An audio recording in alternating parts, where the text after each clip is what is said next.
Hello friends, आप कोई भी चीज़ पढ़ते हैं आप उसको भूल जाते हैं। उस पढ़े हुए चीज़ को कैसे लंबे समय तक याद रखें, याद करने का सबसे आसान तरीका इस वीडियो में मैं बताऊंगा।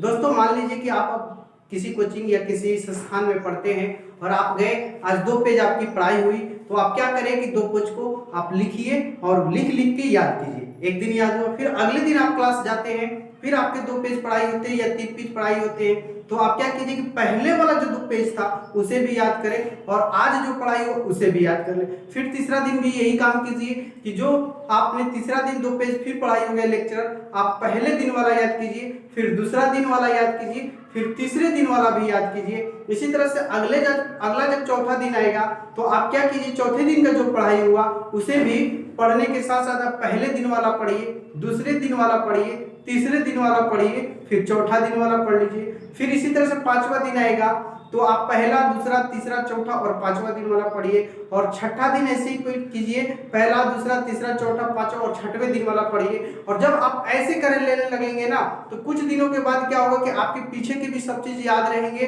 और आपका जो डेली क्लास हो रहा है उसे भी याद रखेंगे। तो इस तरह से अगर आप पढ़ते हैं तो कोई भी चीज आप जो याद करते हैं उसको लंबे समय तक आप याद रख सकते हैं। और ये जो है मैंने बताया रिवीजन करने का सबसे स्टैंडर्ड तरीका है, और ये तरीका टॉपर जो बनते हैं वो लोग अपनाते हैं। तो मेरा मानना है कि आप भी इस रिवीजन का जो मैंने तरीका बताया उसे आप अपनाइए, और जो कुछ भी पढ़िए उसको आप लिख लिख के पढ़िए। लिखने का सबसे एक बड़ा अलग अंदाज होता है, जो चीज लिख देंगे ना एक बार जिंदगी में नहीं भूलिएगा। तो आप भी इस नियम को, इस रूल को फॉलो कीजिए और पीछे के कवर कर करके पढ़ते रहिए। मुझे पूरी उम्मीद है कि आप भी किसी भी टॉपिक को लंबे समय तक याद रखेंगे। जय हिंद।